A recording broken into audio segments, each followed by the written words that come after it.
There's a root vegetable that most Americans have never tasted, never heard of, and would walk right past in a garden without recognizing it. Pull it out of the ground in October, wash off the dirt, take a bite raw, and the flavor catches you off guard. Something close to a sweet apple crossed with a spoonful of honey, with a texture somewhere between a carrot and a parsnip. That plant is called skirret, botanically Sium sisarum, a perennial member of the carrot family that was once a staple garden crop across Europe and colonial America. Unlike a carrot or a potato, you don't replant skirret every year. You plant it once, and the crown left behind in the soil sends up new roots again the following season, sometimes for decades, without a single seed packet purchased twice. My name is Frank, and I've been growing heirloom vegetables on a small homestead in the Shenandoah Valley for the better part of a decade, and skirret is one of the strangest and most rewarding plants I've ever put in the ground. Today I want to walk you through where this plant actually came from, why it nearly vanished from American gardens, and why a small but growing number of gardeners are bringing it back. Skirret's history stretches back further than almost any vegetable currently grown in a home garden. It likely originated in East Asia, spreading westward into cultivation across ancient China, and eventually into Europe through trade routes that historians have traced through classical antiquity. According to garden history references cited by horticultural historian William Woys Weaver, who has written extensively on heirloom Pennsylvania Dutch crops, the Roman Emperor Tiberius, who ruled from 14 to 37 AD,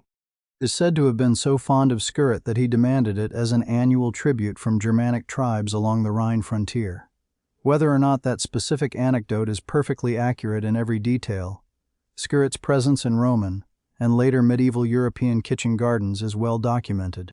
The English herbalist John Gerard included a detailed account of skirret in his 1597 book Herbal, describing it as a root eaten boiled and dressed with butter, and noting its widespread cultivation across English gardens of the period. Throughout the Middle Ages, skirret held a steady place alongside parsnips and carrots on tables across France, Germany, and England, valued specifically because, unlike most root vegetables of the era, it stayed in the ground as a perennial, requiring no fresh seed and no replanting once a bed was established. Skirret made the voyage to North America alongside German and Swiss immigrants who settled Pennsylvania beginning in the late 1600s and early 1700s, communities that became known collectively as the Pennsylvania Dutch, a term derived from Deutsch rather than any connection to the Netherlands. These settlers brought with them an entire tradition of perennial and self-sustaining kitchen garden crops that fit the practical demands of homestead life, plants that produced food reliably without constant seed purchasing or intensive replanting labor. Skirret fit that model perfectly, and it appeared regularly in kitchen gardens throughout Lancaster County and the surrounding region well into the 19th century.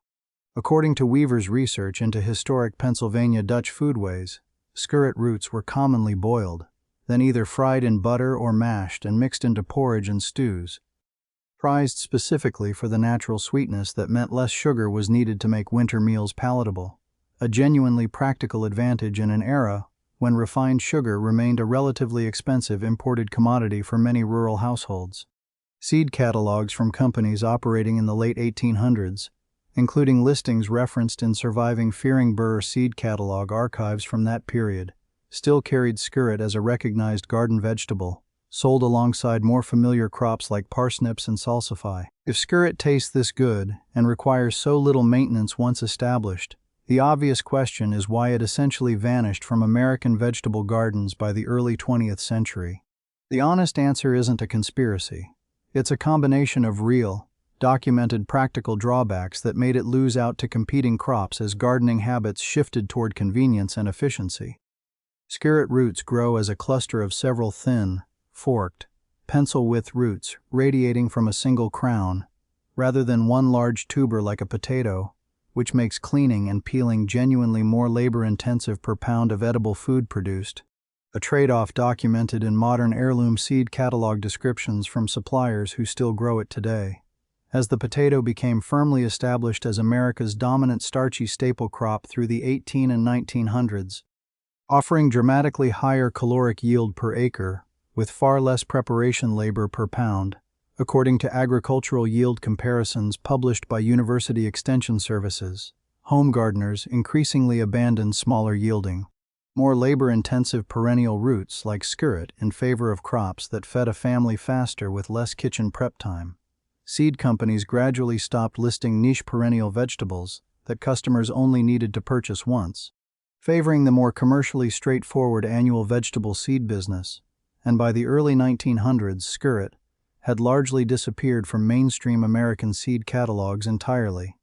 surviving only in scattered old kitchen gardens tended by families who never stopped growing what their grandparents grew. Here's the part of this story that genuinely matters if you want to grow it yourself.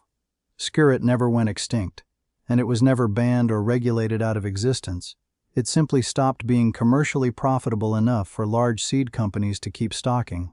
and it quietly slipped out of common knowledge as fewer families passed the growing tradition down to the next generation. The USDA's National Plant Germplasm System, the federal seed bank network maintained through research stations, including the one in Fort Collins,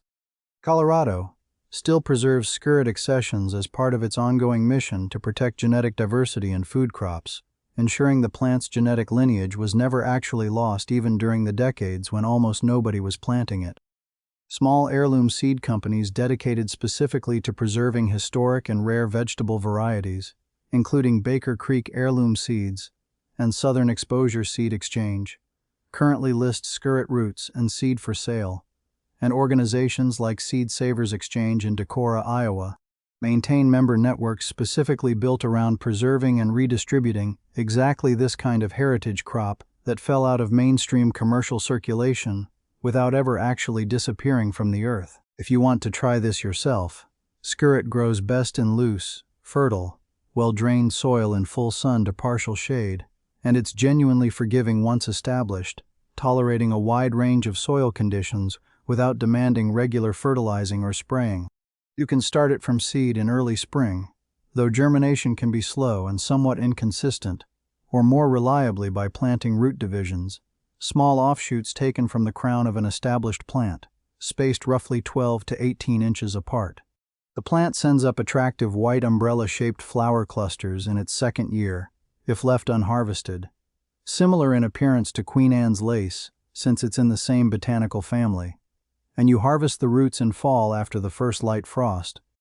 which many gardeners report actually sweetens the flavor, similar to how frost improves the taste of parsnips. When you dig up the crown, you'll find a cluster of thin roots radiating outward,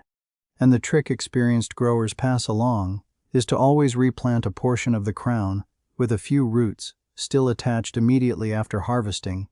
guaranteeing next year's crop without buying anything again. Peel the roots, remove the thin woody core that develops in older sections if present, and boil, roast, or mash them exactly as you would a parsnip, though expect a noticeably sweeter, almost fruit-like flavor that surprises most people the first time they taste it. If this piece of forgotten garden history is new to you, subscribe, because there are more of these quietly overlooked heirloom crops still sitting in seed vaults and old kitchen gardens waiting for someone to plant them again. And let me know in the comments if skirret ever grew in your own family's garden.